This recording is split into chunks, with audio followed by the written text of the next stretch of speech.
You see, there's two kind of offering.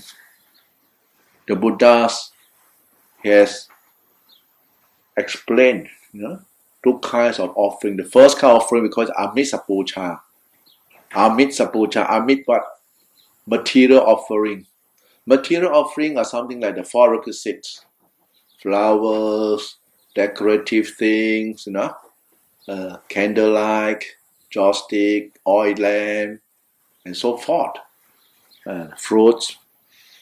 In certain country like Sri Lanka, country like more remote country, before they have their food, normally they will offer to the Buddha, right? And we call it Amisapucha.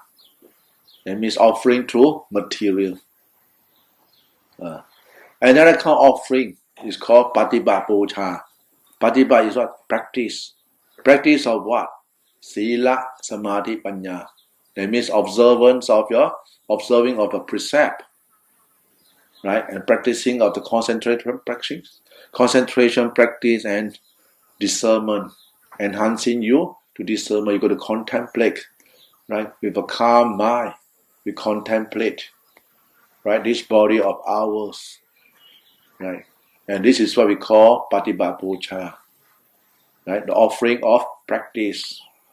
So there are two kinds of practice, and of course for the lay people they will prefer the Amisapucha, material offering, because it's very easy for them, right? And for those people who want to uplift their own mind state, right? That we have people observing the precept in the temple. We have monks, right?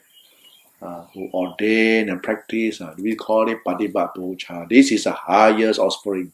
This is what the Buddha always encourage, right? And today is, we call it Varana, the last day of the end of the Vasa. And during the Vasa, you see, during the Buddha's time,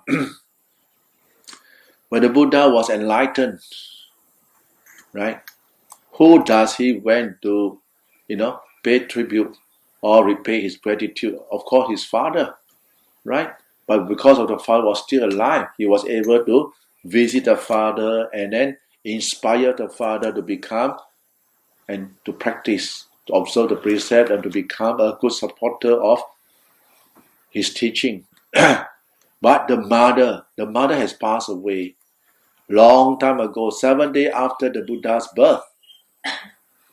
The mother passed away. So how? So it was during one of the Vasa, one of the rainy season. The Buddha went up to stay in Tawatingsa's heaven.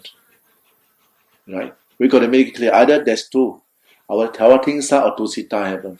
Right? These two heaven. And when he was there, this is where he taught the Abhidharma. Right? The Abhidharma up there. And because of the Deva's mind state so fast, so it's very, very refined, right? And after the Vasa, we call it the end of the Vasa, the Deva came to escort the Buddha, to send him back to earth, right? And during that time, the last day, like today, Varana, we call it Tabatevo. A lot of Deva came down to offer the Buddha, to send the Buddha back to earth. And in this day that it was written that, there was this diamond, golden, silver staircase descend from the heaven to the earth. And Devas come and escort the Buddha back to the earth. And that is the day when a lot of people, witnesses, a lot of auspicious things they never see in their life. Right, and that was Tabatevo, one of the religious Buddhist ceremony, right? Immediately after the Vasa, the Tabatevo, right? Today, right? Why we want to bring up this subject? Because we are new here. We need to remind that this certain kind of ceremony, right? And certain place they make it very grand, right? And that is what we call it there's two kind of offering, right? Amisa Puja, offering of material, and Patibat Puja, offering of through the practice. So we emphasize more on practice through the practice, right? And regarding of the Buddha image, how does it come from, right? And because of the Buddha was up in the heavens for the past 3 months, so a lot of people think of the Buddha. So they say that, do you have anything significant that when we think of the Buddha, we can reflect on certain things? And the Buddha said, yeah, the Bodhi tree. And that's why there comes about the Bodhi tree, because the Bodhi tree symbolizes where the Buddha gained enlightenment, right? You see, the Buddha emphasized so much on Dharma, his enlightenment, the Bodhi tree, right? And that is a symbol of enlightenment, the Bodhi tree. And as time changes, passes, due to certain different kinds of custom and the traditions and different society, we have so-called Buddha image, and it varies. Many kinds, many types, many patterns of Buddha image has been fabricated to symbolize the Buddha, right? Like something like in Thailand, we have the Chin Sen, right? The Chin Sen's model, the Chin Sen number 1, 2, 3 model. We have a Sukhothai model. We have this Wutong, Ayutthaya, and so forth, and what we call Putta Chinara. And this rain, this rain in Thailand, we call it the Ayutthaya rains. So any Buddha image that is made under this rain, we call it the Ratana Kosin, because it's beyond, it be within 200 years. And this is how the changes of Buddhism changes from